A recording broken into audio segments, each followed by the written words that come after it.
We're here with Tim Russo. He's running for Cuyahoga County Executive. And what made you run? And tell us a little bit about yourself to begin. Well, I'm running to get money out of politics. And the reason I'm running is because nonviolent resistance to injustice reveals truth, and truth defeats injustice. And I feel the injustice in county government right now is that money is buying everything in our county government, governing us instead of us governing ourselves. So that's why I'm running. I want to run to eliminate money from the influencing of county politics. Now, you have some interesting credentials. Can you tell us a little bit about your past work in politics? Yeah, I started working in politics in 1988 when I was an intern for Dennis Kucinich's primary campaign against Mary Rose Okar, one of his many attempts at a comeback, and Dennis won with, or finished with 25% of the vote versus 75% for Mary Rose, and that's what was my first exposure to politics. And ever since then, it's just been every year I get the bug, and I worked, my first paid position was with Clinton Gore in 1992, and from there I went up to Clinton Gore 96, which is that picture right there with Mr. Clinton. And from that campaign, I went to Tony Blair's campaign in 1997, which is that picture right there. And 3 campaigns with the Labour Party in Britain, a bunch of campaigns in the United States with the Democratic Party, including Tim Ryan running in the primary against Tom Sawyer in 1992. And my most recent work has been abroad, working in developing democracies, training political parties, election observers, civic organizers, legislators and candidates, and all kinds of activists within new democracies. So the reason I think that's important to the county executive position is because we are experimenting with a new county government, and I have worked in democratic experiments all over the world, and I want to bring that skill to Cuyahoga County. And there was a incident that derailed your momentum, so to speak, in the political world, and this wouldn't be an interview if we didn't touch on that. Can you? What's the question? Well, can you explain what these last 10 years have been like, and what you've learned, and how that might even qualify you for a position of this? Yeah. I've lived the life of an ex-offender now for 12 years, and my sentence for my conviction in 2002 was as light as it could possibly be. I'm not even required to register on the sex offender list. I did some probation. I didn't do any jail time. I paid a fine. I thought it was over, but it was just beginning. And now, what I find is that the best path forward for me personally, and for the broader world, is that people need to realize that our politics is way more vindictive than our hearts and our souls, and as human beings, if we act toward each other like other human beings, we move forward. And that's why I'm running now. I see the voters as the path of least resistance for me personally, but the real value of that experience to county government is that I learned exactly how money governs us and how we end up not governing ourselves, and that's why I'm running. Now, one of the things that is often written about you is a link to Occupy Cleveland, Mm-hmm. and a lot of times it's in a negative connotation in the media, but you use that as a badge of honor. Can you explain? I do.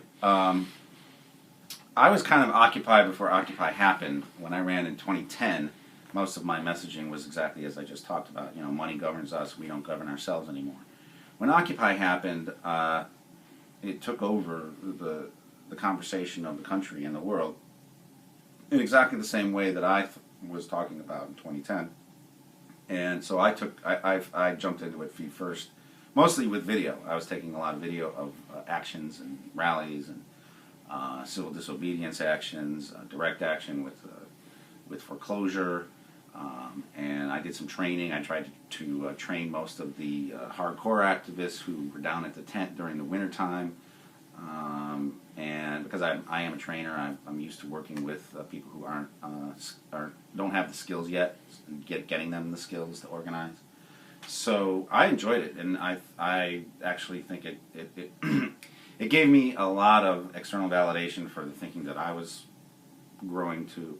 I used to be the DLC Democrat. I used to be that new Democrat, new labor. I used to be that guy that thought, well, if we just give big business and the corporations and moneyed interests what they want, we can then govern, and we can do the things that we want to do as Democrats. Well, that was a mistake, and it takes a while to come to the realization that you made such a huge mistake in your political view of the world. And Occupy really helped me crystallize that, and that's why I enjoyed it. Being a lifelong Democrat, we termed it persona non grata, which you kind of took the ball and ran with on your social media. How much does that hurt that the Democrat Party of Cuyahoga County has kind of divorced itself from you? Well, it used to hurt. It doesn't hurt anymore because I find that the Democratic Party locally is part of the problem and not the solution. They're about to endorse a money laundering, senior fleecing pimp, and if they were Democrats, if they acted like Democrats within the Cuyahoga County Democratic Party, Armand Budes would never even be considered.